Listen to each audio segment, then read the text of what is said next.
대통령과 정부 여당은 탄핵 소추에 담긴 국민의 뜻을 무겁게 받아들여야 합니다. 이상민 장관 탄핵 소추 가결은 국가적인 참사 앞에서도 최소한의 책임마저 부정한 정권에게 보내는 우리 국민의 경고입니다.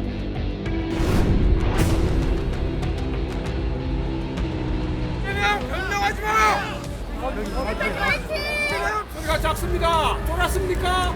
조용히 하세요! 쉣!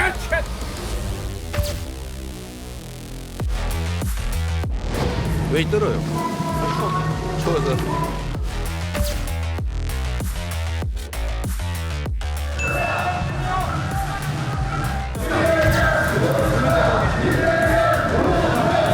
벌써 세 번째입니다. 사실 많이 억울하고 많이 힘들고 많이 괴롭습니다. 지금처럼 포토라인 플래시가 장렬하는 이 공개 소환 해술레 같은 수치입니다.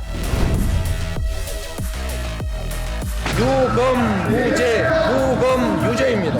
곽상도 전 검사의 50억 뇌물 의혹이 무죄라는데 어떤 국민들이 납득하겠습니까? 이재명을 잡아보겠다고 쏟아붓는 수사력에 10분의 1만이라도 50억 클럽 수사에 쏟아 넣었다면 이런 결과 결코 없었을 것입니다. 그렇지만 제 부족함 때문에 권력의 하수인이 된 검찰이 이제 권력 그 자체가 됐습니다. 승자가 발길질하고 짓밟으니 패자로서 감수할 수밖에 없습니다. 모두 제 업보로 알고 감수하겠습니다. 검사 독재 정권에 결연히 맞서겠습니다.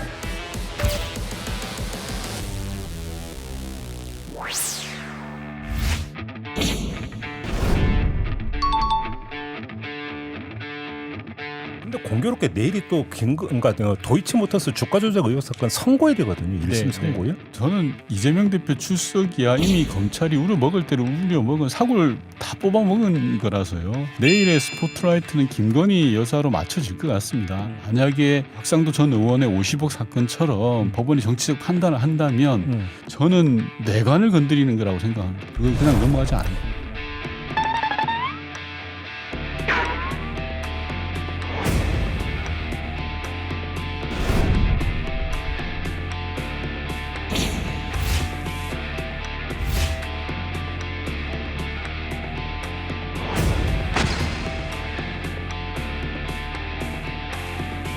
김건희 여사와 관련된 도이치모터스 주가 조작 사건도 반드시 특검이 필요하다라는 생각을 다들 가지고 있고 아무래도 패스트트랙 신속 처리 안건 지정을 통해서 진행할 수밖에 없는 것 아닌가.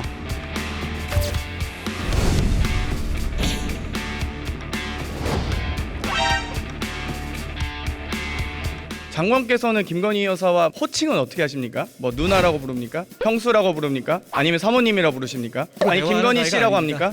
제가 개인적으로 뭐라고 대화하는 질문하시죠? 사이가 아니라고 말씀드립니다. 총장과 대화하기 위한 과정이었고 보통 그때는 사모님이라고 불렀겠죠?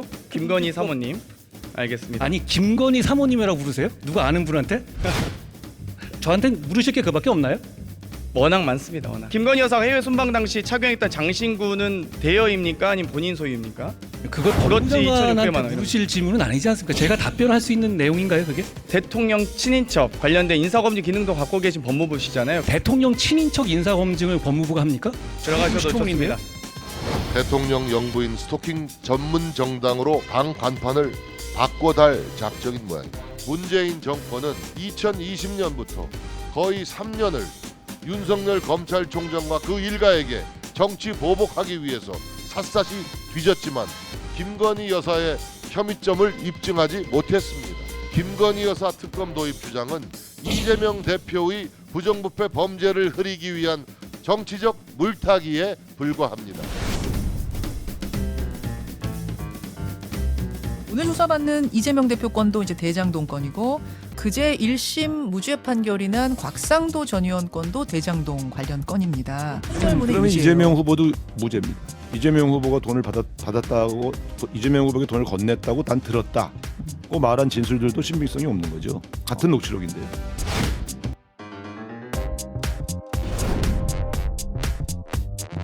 이재명이가 기소가 되면 스스로가 당 대표직을 내놓을 수도 있어요. 그 사람이 머리가 좋은 사람이면은 당의 내년 총선을 위해서 자기가 대표직을 던질 수도 있는 거죠. 던지면 오히려 국민들의 어떤 마음을 더 얻을 수 있는 거죠. 그러면은 저희 민주당은 선거의 입지가 좋아질 거라고 긍정적인 효과가 있는 거예요. 그 책임이라고 하는 것이 뭐라는 것을 보여주는 거 아니에요.